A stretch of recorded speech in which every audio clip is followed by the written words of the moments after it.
Ruang Bincang Podcast.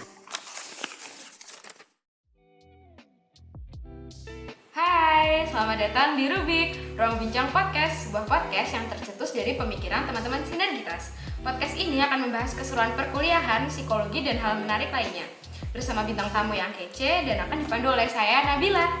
Di setiap episode akan membawakan dialog mendalam namun dengan kemasan yang lebih fun dan banyak sudut pandang dari pemikiran yang akan membawa Rubikers kepada hal-hal yang tidak terduga. Harapannya, Rubik bisa menjadi ruang bincang yang unik dan asik dalam berbagi cerita, sehingga menumbuhkan insight bagi para pendengar.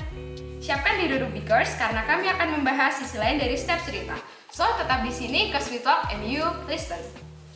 Oke, jadi hari ini teman-teman Rubikers, aku kedatangan tamu yang luar biasa keren dari Fakultas Psikologi. Harusnya teman-teman Fakultas Psikologi udah tahu sih tamu aku hari ini siapa. Nah, udah pada siap? Oke, jadi tamu aku ada di Halo. Halo. Jadi apa kabar nih mas-masnya? Ya, alhamdulillah baik. Oke, udah nanya kabar nih. Aku mau nanya sih, mas-mas ini sebenarnya siapa sih? Boleh dong perkenal diri dulu ke teman-teman Rubikers di rumah. Oke. Halo Rubikers. Perkenalkan, saya Maulana Nun selaku Gubernur Mahasiswa Fakultas Psikologi Universitas Ahmad Dahlan. Dan di sini ditemani oleh rekan saya. Nama saya Muhammad Samhan dari angkatan 2019. Oke, mungkin saya tambahi. Mas Aman ini selaku Wakil Gubernur dari BEM Fapsi juga. Dan saya juga angkatan 2019. Oke, jadi hari ini aku kedatangan Gubernur dan Wakil Gubernur BEM Fakultas Psikologi Universitas Ahmad Dahlan nih teman-teman. Mas-mas ini. Nah, jadi aku mau nanya nih, mas-mas kan gubernur dan wakil gubernur nih, kayak udah tinggi banget nih di BEM apalagi. Enggak, kami masih masa biasa. Iya. Apakah sebelum mas-mas ini masuk BEM, terutama jadi gubernur dan wakil gubernur itu, mas-mas ini pernah ikut organisasi ataupun hal-hal lain yang berkaitan dengan apa ya, kayak yang mas-mas jalani saat ini kayak gitu? Boleh dijelasin? Mas Hanun dulu aja. Ini organisasi semua di Wadi gitu. Iya, sebelum masuk BEM nih ceritanya Oke, dulu ke apa aja.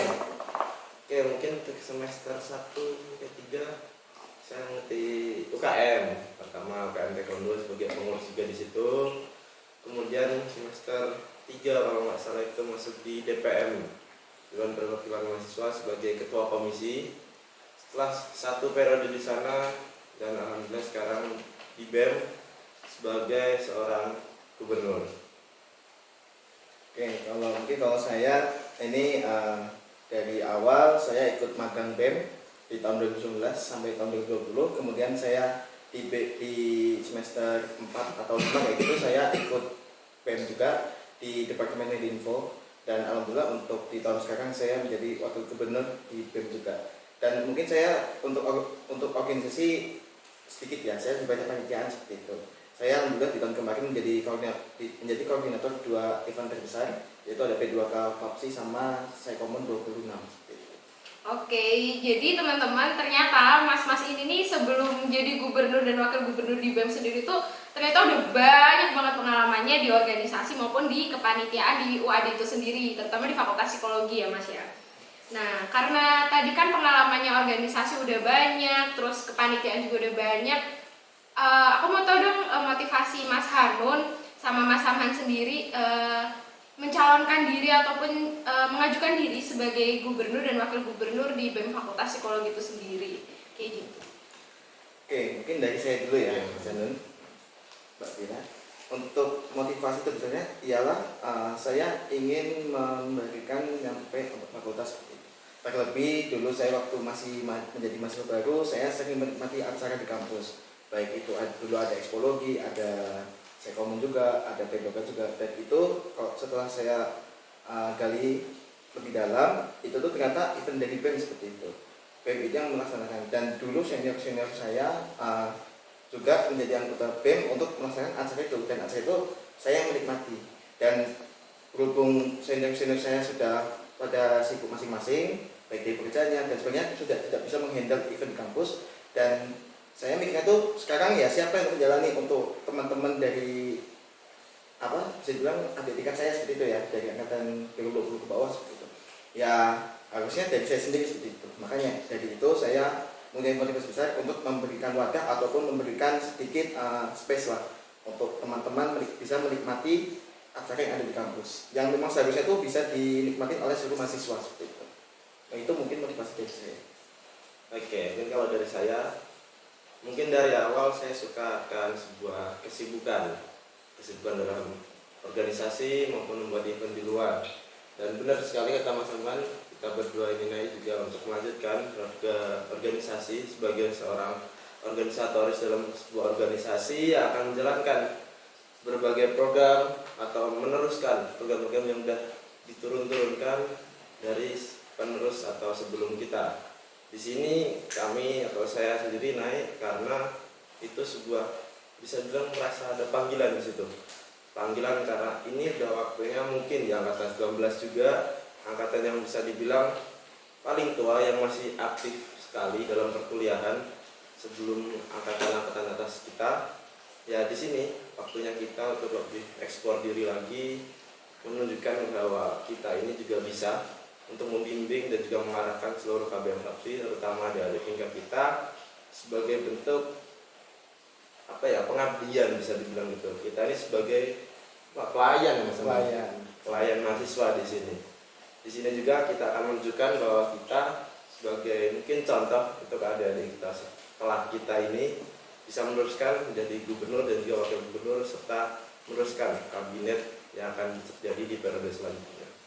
Oke, berarti sedikit afirmasi dari aku. Kalau dari Mas Haman sendiri awal mula menikmati, terus lama-lama pengen jadi yang menggerakkan gitu ya suatu acara di Fakultas Psikologi. Dari Mas Hanun sendiri panggilan hati karena mungkin udah seneng menjadi organisator kayak gitu. Terus Mas-mas ini kan tadi mengafirmasi juga dari Mas Hanun angkatan paling tua 2019 yang masih aktif organisasi. Nah itu tuh awal-awal Mas Hanun dan Mas Hamhan jadi gubernur dan wakil gubernur kan otomatis sibuk banget tuh organisasinya. Itu tuh ada culture shock gak sih sama kuliah, jam kuliah, terus jadwal-jadwal organisasi, rapat dan lain sebagainya. Itu awal-awal ada rasa kayak bingung membagi waktu atau culture shock yang lain kayak gitu. Mungkin boleh diceritain ke teman-teman Rubikers. Mungkin dari saya dulu aja. Mungkin untuk kaget bisa dibilang iya, soalnya memang dulu kan saya kan menjadi anggota PM itu kan hanya sebatas anggota seperti itu dan saya hanya mengikuti alur.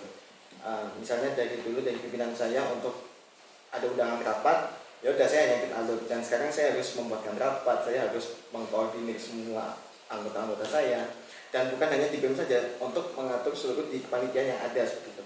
Dan itu tuh kayak menurut saya sendiri tuh kayak wah ini kok gak semudah yang dilihat ya gitu kan.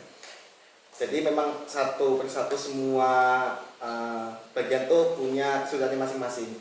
Terlebih juga itu menyangkut di kuliah juga seperti itu. Sekarang saya ini masih mengambil banyak SKS karena bukan karena mengulang ya, tapi karena memang saya ingin memperdalam lebih seperti itu ya. Nah, sehingga jadi harus membagi waktu itu kayak benar-benar adil gitu, harus ada yang dikorbankan gitu. Tapi menurut saya untuk yang dikorban ini tidak masalah karena memang sudah saatnya lah untuk berhenti untuk bermain-main seperti itu. Waktunya ini untuk ya ini nih jalan yang memang harus dihadapi untuk besok. Kaget ada pasti. Oke. Ini ada. Culture shock ya. Pasti. Kenapa ada itu? Karena kita juga naik di semester 6, semester yang bisa dibilang untuk kurikulum terdahulu, kurikulum kami sebelum ada pembaruan itu sangat padat di praktikum dan juga perkuliahan. Kenapa kami ada culture shock? Karena sebelumnya mungkin kita semua adalah bawahan dari atasan. Ya, betul. Pasti kita masih mengikuti alur. Dan sekarang tugas kita ini menciptakan alur untuk sebuah progres di sebuah organisasi ini. Dulu mungkin kami datang mempunyai mencari ilmu, pulang. Sekarang tugas kita menyebarkan ilmu, memberi arahan, mengayomi, juga mengarahkan teman-teman yang daftar di organisasi maupun di kepanitiaan kami. Pasti ada culture shock, tapi sebelum naik, mungkin kami berdua sudah memastikan kepada diri kami sendiri, kita ini harus bisa mengatur waktu, manajemen diri juga. Sebenarnya dua itu, kalau kita nggak kuat untuk mengatur pribadi kami, personal kami sendiri, mau jadi apa kabinet BEM sekarang kan seperti itu. Oke, berarti manajemen manajemen waktu dan manajemen diri ini teman-teman yang penting ya dari mas-mas kedua ini. Nah, jadi kita ini udah ngumpulin beberapa pertanyaan nih Mas dari Instagram @bemfapsiuad. Nah, pertanyaannya ini nggak jauh-jauh sih, masih seputar BEM juga. Sebelum aku nanyain seputar BEM, boleh dong dikenalin dulu kabinetnya mas-mas ini apa, kabinet apa, dan makna dari kabinetnya ini tuh apa gitu, biar teman-teman Rubikers di rumah tahu nih. Oke, kabinet BEM periode sekarang, periode kami ini dan juga teman-teman yang dibuat sekarang, periode atau kabinet sinergitas. Kabinet sinergitas sendiri itu sebuah akronim dari sinergi dan juga integritas. Sinergi sendiri kalau mau dijelaskan juga, sinergi mempunyai arti sebuah interaksi atau sebuah pertemuan yang mempunyai satu atau dua makna sehingga akan terjadi sebuah interaksi atau kemampuan yang optimum dan menemukan satu kesatuan yang utuh sehingga kita bisa bersinergi atau bekerja sama untuk membangun sebuah progresivitas positif untuk kedepannya. Dan untuk integritas itu adalah satu kesatuan yang utuh sehingga memiliki potensi untuk bisa ditimbulkan sebuah kewibawaan dan juga kejujuran. Jadi di kabinet sinergitas sendiri kita bekerja sama dan next level, kita bersinergi menciptakan sebuah kerjasama yang lebih dari sebuah kerjasama biasa dan tidak untuk mengesampingkan kita ini satu kesatuan yang utuh dan harus mempunyai kewibawaan dan juga kejujuran. Itu. Oke, mungkin tambahan sedikit kenapa kita memilih kabinet nama kabinet itu sinergitas. Karena memang saat ini ialah masa transisi, yaitu dari online ke offline. Dan ini memang bukan hanya dari angkatan online nanti yang merasakan, tapi kami sebenarnya dari angkatan 2019 juga merasakan seperti itu. Karena memang di waktu kemarin itu, di waktu harusnya atau aktif organisasi, malah kami itu kena sesi COVID-nya seperti itu. Jadi kita kena online-nya. Jadi kita kan kayak harus bagaimana seperti itu. Dan memang pengangkatan nama sinergitas ini ya biar sebenarnya tuh kita tuh mau mengajak untuk seluruh jajaran yang ada di WAD untuk bekerja sama seperti itu. Dan juga kami mempunyai tagline kita tuh bersinergi dengan harmoni dan progresif. Jadi di dalam bekerja sama itu kita harus harmoni dulu. Kenapa memang wajib harmoni? Karena ketika memang kita mau bekerja sama, ya nanti kalau misalnya nggak saling akur ya untuk apa kerjasamanya seperti itu. Dan progresif, ya baik lagi ketika kita kerja sama kita harus mempunyai tujuan. Kita harus punya bisa dibilang tuh tahapan ya progres lah ke depannya seperti itu. Oke, nah jadi nama kabinetnya kabinet sinergitas. Bersinergi dan berintegritas. Wah, filosofis banget artinya ya. Karena udah dijelasin tadi nama kabinet dan lain sebagainya. Boleh ini ada yang nanya nih, Kak, BEM itu tuh apa sih? Boleh dong dijelasin, Mas? Pertanyaan sangat basic sebenarnya, tapi itu bisa menjebak. Luas banget, Luas banget artinya. Siapa nih yang jawab? Ya. Mungkin saya dulu ya. Ya. BEM itu sebenarnya itu organisasi yang ada di kampus. Jadi di organisasi di kampus itu ada dua sebenarnya, Ormawa, organisasi mahasiswa. Itu ada DPR, Dewan Perwakilan Mahasiswa, dan juga BEM atau Badan Eksekutif Mahasiswa. Di sini memang sama-sama organisasi yang ada di kampus, tapi mempunyai tupoksi yang berbeda, di mana kalau DPR itu bergerak di legislatifnya dan BEM itu bekerja menjadi eksekutornya. Dan juga harus digarisbawahi untuk pengertian yang lebih gampang, BEM itu ialah ya kalau di SMA OSIS itu paling gampangnya sebenarnya. Tapi kalau mau secara singkatnya aja, BEM itu sebenarnya organisasi yang bergerak untuk mahasiswa. Ini mungkin diberikan di pendapat saya saja, bahwasanya BEM itu akan menjadi wadah bagi seluruh KBM Fapsi itu untuk mengembangkan dirinya, untuk mengupgrade lah bisa dibilang tuh untuk seluruh KBM-nya, untuk menjalani atau mewadahi dari seluruh bakat dan sebagainya. Jadi untuk seluruh kebutuhan dari KBM Fapsi ya itu insya Allah BEM bisa menjadi wadahnya. Betul. Mungkin sedikit tambahan dari saya juga, di WAD sendiri kita memakai nama BEM, Badan Eksekutif Mahasiswa. Mungkin di univ-univ lain ada yang memakai LEM atau Lembaga Eksekutif Mahasiswa. Karena kita sebagai penerus juga meneruskan apa yang sudah diteruskan dari sebelum kita memakai BEM. BEM kalau dibilang organisasi ini sebagai pemerintahannya mahasiswa. Kenapa dari BEM UNI sendiri ada presidennya sebagai pemimpinnya dan juga jajaran mungkin kementerian, dan di fakultas sendiri kita BEM, gubernur dan juga departemen sebagai penggeraknya, karena di situ kita sebagai penggerak, benar sekali kata Mas Hamid tadi, kita sebagai eksekutif atau eksekutor, penggerak inovasi, dan juga kita sebagai pionir dari mahasiswa. Dalam organisasi BEM sendiri kita pasti banyak dikenal. Itu sisi baik dan juga sebuah resiko di situ. Banyak dikenal berarti kita satu sama lain harus menjaga perbuatan, perkataan maupun sikap dalam kampus sesuai dengan mungkin visi yang kita angkat untuk BEM kali ini, optimalisasi fungsi BEM FAPSI UAD sebagai wadah untuk bersinergi antar KBM FAPSI dengan nilai Islami, harmonis dan progresif untuk Fakultas Psikologi Komunitas yang berkemajuan. Mungkin itu dari BEM. Tapi memang secara singkatnya itu pengertian BEM tadi itu ya, BEM itu sebagai wadah untuk untuk menggerakkan sebuah organisasi. Bisa dibilang itu mewadai aja. Ya, mewadai. Oke, berarti BEM itu sederhananya tuh satu organisasi yang mewadahi mahasiswa di satu fakultas kayak gitu ya.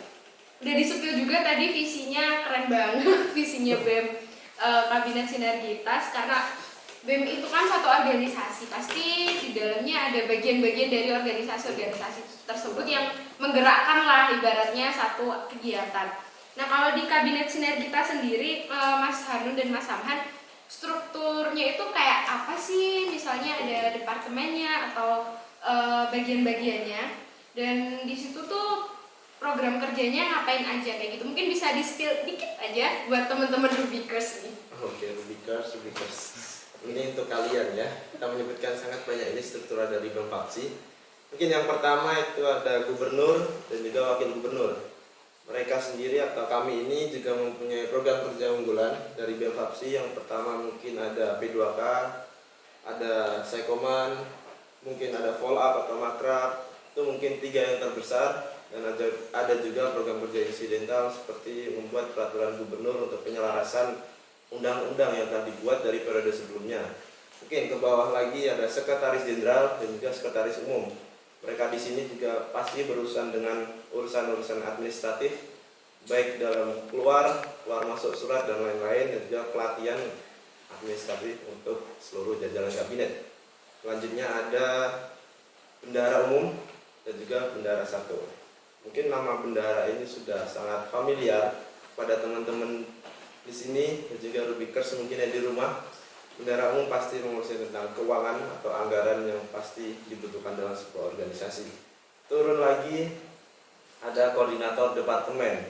Koordinator departemen ini sebadan, namun di dalam satu badan tersebut ada 3 pembagian. Pertama itu dari Kordep KPI atau Pemahasiswaan dan Pengembangan Internal.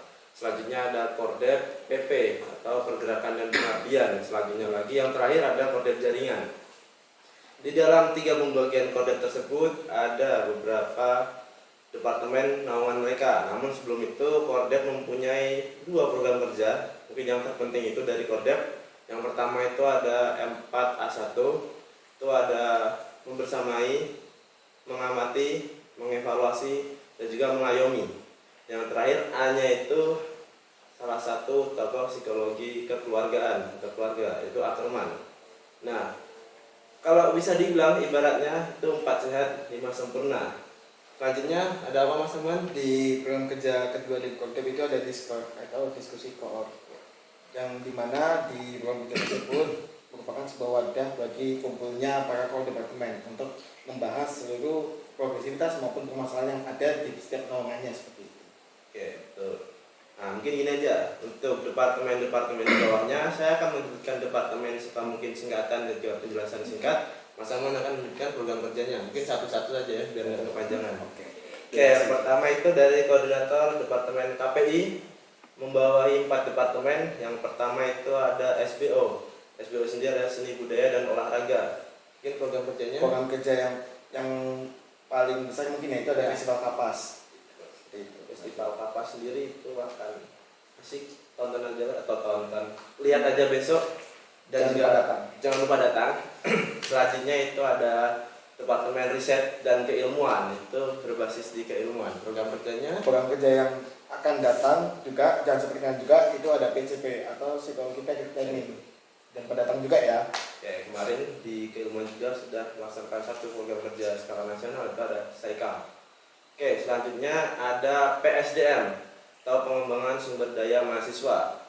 Di situ besar, sangat langsung berinteraksi dengan mahasiswa. Kemarin juga belum lama ada Explore. Dan mungkin satu lagi program kerjanya yang akan dilaksanakan itu ada Kiwara. Itu mungkin kalau dulu namanya magang BEM seperti itu. Dan ini Kiwara juga sama sudah magang BEM. Mungkin nanti di situ akan memberikan wadah kepada mahasiswa, terutama angkatan 2022 yang baru bergabung di FAPSI seperti itu ya. Itu memberikan kesempatan untuk mencoba dunia organisasi. betul. Dan untuk yang terakhir itu ada Ekraf atau ekonomi kreatif. Nah, ini berbasis dengan perekonomian, mungkin secara kasar itu ekonomi yang ada di dalam BEM-FAPSI. Program kerjanya sendiri. Program kerja yang dari Ekraf itu yang paling sangat unggul itu adalah seminar bisnis yang mungkin nanti akan dilaksanakan di akhir Oktober seperti itu ya, Mas Adon. Seminar bisnis ini akan dilaksanakan secara offline. Jadi mungkin teman-teman yang bukan hanya dari teman-teman KBM FAPSI aja, tapi teman-teman dari luar silakan boleh mendaftarkan diri untuk menjadi bagian dari seminar bisnis seperti itu. Menjadi peserta seperti itu.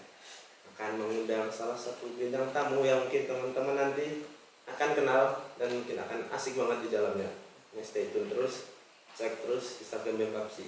Oke, selanjutnya geser ke koordinator departemen PP, Pergerakan dan Pengabdian, membawahi 3 departemen. Yang pertama itu ada Departemen Keagamaan. Ini salah satu departemen yang sangat islami. Kemarin juga sudah melaksanakan satu broker. Baru-baru ini ada talk show keagamaan, yaitu membahas tentang parenting dan juga tentang marriage atau pernikahan. Mungkin ada lagi Program kerja keagamaan lainnya sebenarnya lebih banyak secara online seperti di alamat sosial media kami, yaitu BEM-FAPSI Wade. Yang salah satunya itu adalah maling seperti itu. Jadi itu sebenarnya nama dari program kerja aja. Itu jadi program kerja itu ialah bermain kuis tentang keagamaan seperti itu. Oke, selanjutnya karena tadi udah keagamaan, geser lagi ke Sospem, Departemen Sosial Pemberdayaan Masyarakat. Di situ program kerja dengan ranah pemberdayaan masyarakat. Jadi lingkupnya ini lebih banyak ke eksternal ini atau ke desa-desa yang terkait. Mungkin salah satu program kerjanya Ialah ada Gemari, gerakan Mari ke Panti. Jadi dari Departemen Sospem Kabinet Sinergitas ini memberikan wadah kepada seluruh KBM FAPSI untuk kita bersama-sama melakukan kegiatan sosial, yaitu nantinya kita bermain bersama teman-teman panti seperti itu. Dan ada lagi juga yang unggulan dari Sospem itu ada Psycho Village. Itu berbasis memberdayakan atau desa binaan yang ada di Kabinet BEM-FAPSI. Untuk tahun ini Psycho Village berfokus di desa salah satu mungkin pinggiran Gunung Kidul yang ada di Jirisubo. Itu sangat dimanfaatkan dan ingin memberdayakan desa di sana. Oke, selanjutnya dan yang terakhir dari PP itu ada Departemen apa juga ingat ya? Kastrat. Ini salah satu departemen yang sangat riskan, langsung berurusan dengan kajian-kajian strategis atau isu-isu terhangat yang ada di luar yang ingin dikaji secara internal dari BEM-FAPSI dan akan dipublish ke umum atau keseluruhan eksternal dari BEM. Mungkin program kerjanya. Program kerja yang paling unggulan itu ada Psycho News. Mungkin teman-teman bisa memantaunya lewat sosial media kami dari Instagram yaitu BEM-FAPSI Wade atau tidak juga dari Twitter. Jadi di sini nantinya dari teman-teman Kasrat itu akan membahas sebuah isu yang sedang hangat, sedang tren. Terus juga selanjutnya ada SILET atau Psikologi Lesian Terbuka. Jadi di sini nanti teman-teman Kasrat memberikan wadah kepada seluruh KBM mungkin atau juga dari eksternal juga untuk bisa menikmati acara tersebut. Nanti akan membahas tentang isu-isu juga yang sedang trending dan juga lagi hangat-hangatnya yang harus dibahas. Dan tidak lupa kita dari teman-teman Kasrat juga itu mengangkat sebuah isu dan digali juga dengan ilmu psikologi. Oke, stay tune terus di Instagram BEM-FAPSI karena akan ada terus info-info menarik dari departemen-departemen yang ada di BEM-FAPSI. Selanjutnya geser lagi Ya, koordinator departemen apa itu jaringan. Nah, di jaringan sendiri itu membawahi dua departemen. Yang pertama itu adalah hubungan masyarakat atau biasa disebut di kabinet itu humas. Di humas sendiri itu sangat berurusan dengan eksternal maupun masyarakat di luar. Terakhir, program kerja yang sudah berjalan itu adalah donor darah atau donor asik. Nah, mungkin ada lagi dari Mas sama yang disampaikan? Program kerja dari humas itu ada satu namanya stuba atau studi banding. Jadi nantinya kita akan berkunjung ke salah satu instansi ormawa seperti itu. Dan juga mungkin dari humas itu mempunyai program kerja itu mengirimkan surat atau menerima surat dari eksternal. Karena memang humas ini kan sangat bertempelan sekali ya sama, ya ibaratnya tuh kalau di pandangan saya humas itu adalah garda terdepan. Ketika memang garda terdepan itu ya harus menanggapi hal-hal yang dari luar dan juga mengirimkan hal-hal dari dalam keluar seperti itu. Itu dari humas. Selanjutnya departemen terakhir ada Medinfo. Oke, Medinfo sendiri ini sangat complicated, sangat berurusan dengan media. Mungkin bisa dibilang salah satu departemen yang ranah geraknya langsung di laptop atau memegang Instagram Bemfapsi dan juga dari akun media sosial lainnya. Mungkin salah satu program kerja dari Medinfo seperti ini, Rubik Podcast yang sedang kita jalankan. Mungkin ada tambahan lagi dari Mas Eman? Oke, sebelum saya membacakan program kerja di Medinfo, yang harus diketahui bahwasanya Medinfo ini adalah lensanya dari Bemfapsi seperti itu. Jadi seluruh konten-konten yang sudah di-up di sosial media kami itu adalah hasil kerja dari Medinfo. Dan program kerjanya itu kemarin harus sudah terlaksana, ada pelatihan editing Canva, dan itu pesertanya sangat antusias sekali. Dan juga untuk program kerja yang paling umum juga ialah pengelolaan sosial media seperti itu. Itu mungkin penjelasan dari struktural Bemfapsi serta mungkin 1-2 program kerjanya. Oke, itu tadi kan udah disebutin struktural dan program kerja yang banyak banget sih, itu kayak mau ngingetinnya juga aduh apa nih gitu. Nah, aku mau nanya nih sama Mas, itu kan program kerja udah banyak banget dan pasti gubernur dan wakil gubernur tahu dong program kerja yang sedang dijalankan atau sudah terlaksana kayak gitu. Boleh dong di-spill dikit nih program kerja yang sedang ongoing atau mungkin masih coming soon nih, dan apa ya, mungkin buat teman-teman Rubikers ini biar tahu kayak ya ada acara ini aku mau ikutan deh kayak gitu. Boleh dong di-spill dikit yang mau coming soon ataupun sedang ongoing. Terus sebenarnya program kerja itu banyak banget ya, kurang lebih hampir 70-80 program kerja seperti itu. Tapi yang memang yang paling spotlight banget itu ada PCP jelasnya. Itu nanti akan dilaksanakan di bulan November, insya Allah, sehingga tidak ada kendala ataupun sebagainya. Kemudian ada Sekomon atau miladnya Fakultas Psikologi, wadik kita itu di bulan November atau Desember juga. Dan yang sedang akan berjalan itu ada Kiwara. Jadi nanti teman-teman yang sudah mendaftarkan diri bisa langsung mengikuti acaranya seperti itu. Dan juga tidak lupa lagi ada Silet, itu insya Allah akan berjalan juga. Nanti tetap dipantau saja sosial media kami, karena seluruh informasi dari kegiatan itu akan selalu kami publiskan di sosial media. Mungkin yang bentar lagi yang hampir terlaksana itu ada follow up. Oke, itu salah satu kegiatan dari penelusuran atau follow up dari kegiatan P2K, salah satu program pengenalan kampus yang berskala besar, satu universitas bareng. Itu adalah ajang dari masa baru angkatan 22 untuk lebih mengeksplor lagi, yang akan ongoing lagi di bulan-bulan setelah ini dan sampai akhir periode. Mungkin salah satunya ada Vespas juga, festival kapas, itu jangan ditunggu dan stay tune terus pasti di Instagram Bemfapsi ya. Oke, itu kayak kegiatannya seru-seru banget teman-teman. Jadi jangan lupa di follow Instagram Bemfapsi karena aku tadi tuh acaranya kayak aku ikut semua. Boleh gak sih ikut semua? Boleh, sangat aktif ya Mbak.